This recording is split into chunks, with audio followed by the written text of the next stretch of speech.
Hello, in this video we show you how to replace the coolant and bleed the cooling system on Toyota Auris. The car that I'm replacing the coolant on is Toyota Corolla Verso, but the procedure is very similar for this car.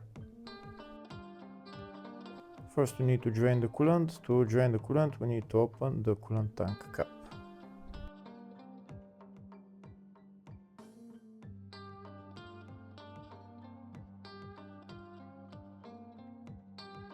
Next we're going to drain the coolant. On some cars the radiator has a drain plug, on others it doesn't have.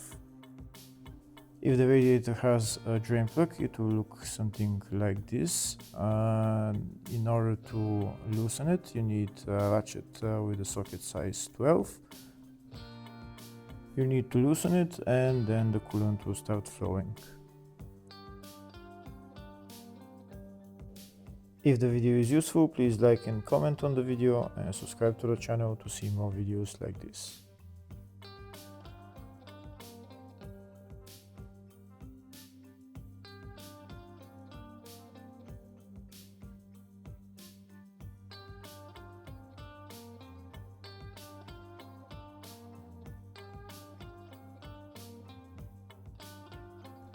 Here you can see it started flowing, and when the coolant stops flowing, then you can close off the drain plug. On some cars the radiator doesn't have a drain plug, so you need to disconnect the lower radiator hose. This is the lower radiator hose right there. You need to move this metal clamp and then take out the hose.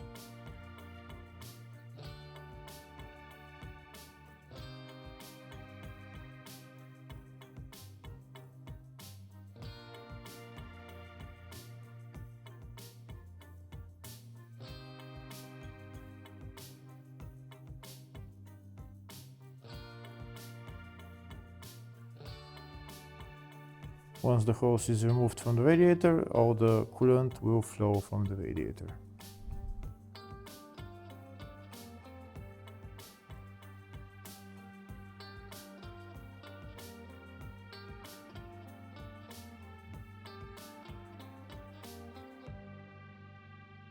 Once all the coolant has been drained, then you can put the radiator hose back on and put the metal clamp back on.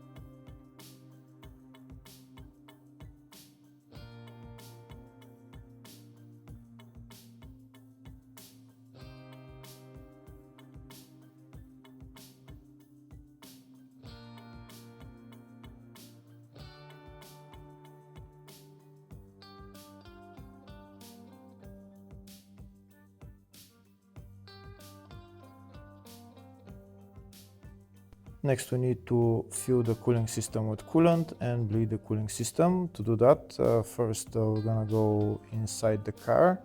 We're going to turn the ignition on and then go to the heater and set the heater to the maximum temperature and the blower motor to the lowest setting.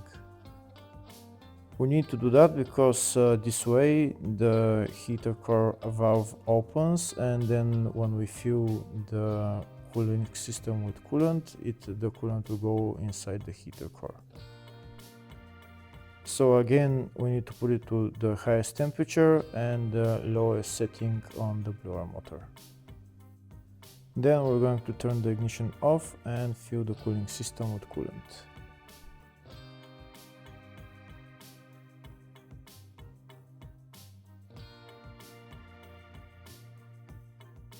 So we've already removed the coolant tank cap. Now I'm going to put the funnel in there and I'm going to start pouring coolant into the cooling system.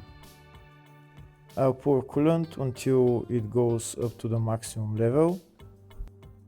Then I'm going to start squeezing the radiator hoses so that we try to take the air out of the cooling system.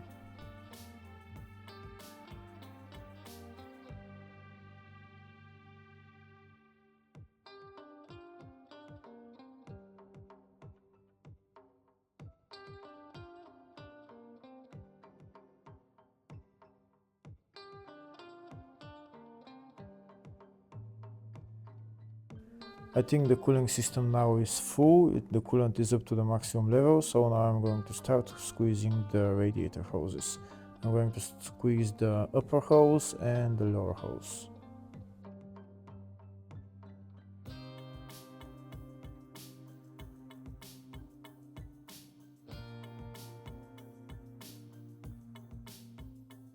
When we squeeze the radiator hose, when you look in there, you see air bubbles coming out, and you see how the coolant will start to drop.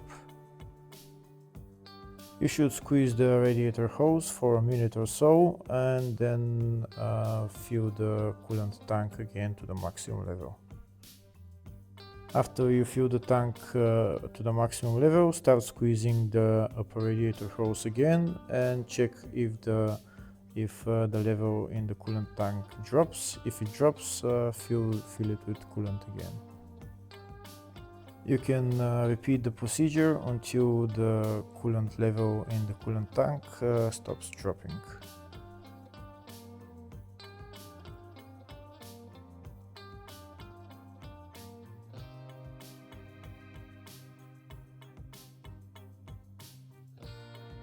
We can see the coolant tank is up to the maximum level, so now we're again going to squeeze the upper radiator hose and see if the level drops again.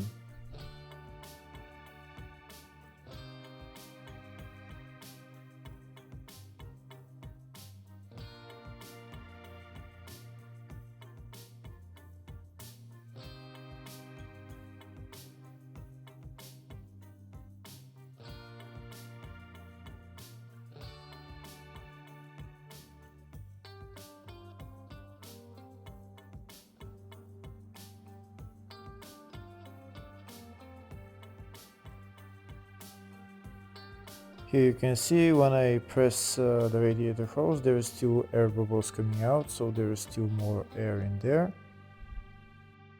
Once the coolant level in the coolant tank doesn't drop anymore, we're gonna go inside the car and start the car. Don't put the radiator cap on, just leave it out. So now we're going to start the car, and we're going to wait until it goes to normal operating temperature. Leave the settings in the heater to high temperature and lower setting on the blower motor. Now that the car is running, when you're looking into the coolant tank, you see some air bubbles still coming out. You might want to squeeze the upper radiator hose again for a couple of minutes, just to help it bleed the cooling system.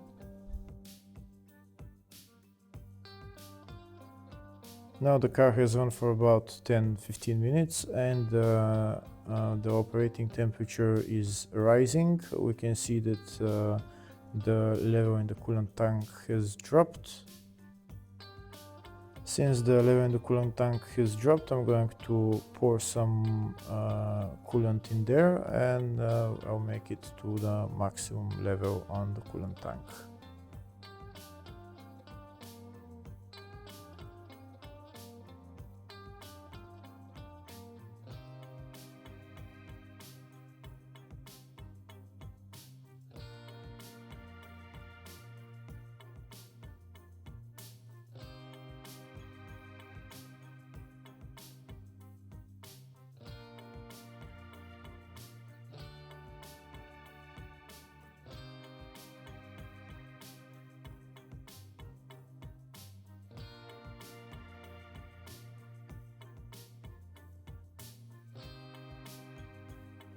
I'm again going to squeeze the upper radiator hose for about a minute or so, just to make sure to, if there is some more air in there, just to take it out.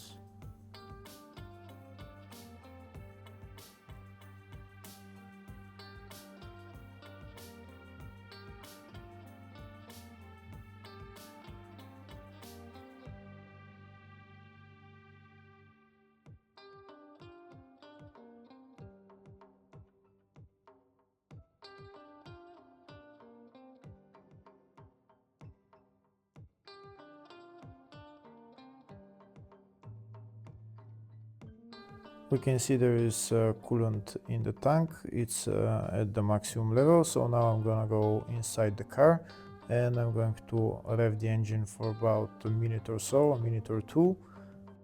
You know when the cooling system has been bled. When the cooling system has been bled, then the heating will start to blow hot air. If there is still air in the cooling system, the heating will blow cold air. When it has been bled 100%, it will start blowing hot air.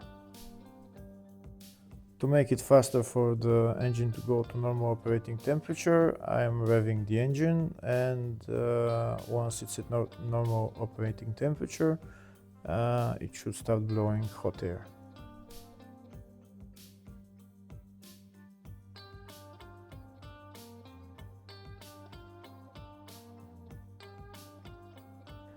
I think it's starting to blow hot air from the heater now, so I think the cooling system has been bled. So now I'm going to release the accelerator pedal and I'm going to turn off the engine. Now I'll check again the level of the coolant. If it needs more, I'm going to fill it to the maximum level. After I fill the coolant to the maximum level, I'm going to put the radiator cap on, and I'm going to leave the car cool. When the engine has cooled down, I'm going to remove the radiator cap and I'm going to check the coolant level again. If it needs more coolant, I'm going to fill it to the maximum level. And then afterwards, we're done with replacing the coolant and bleeding the cooling system.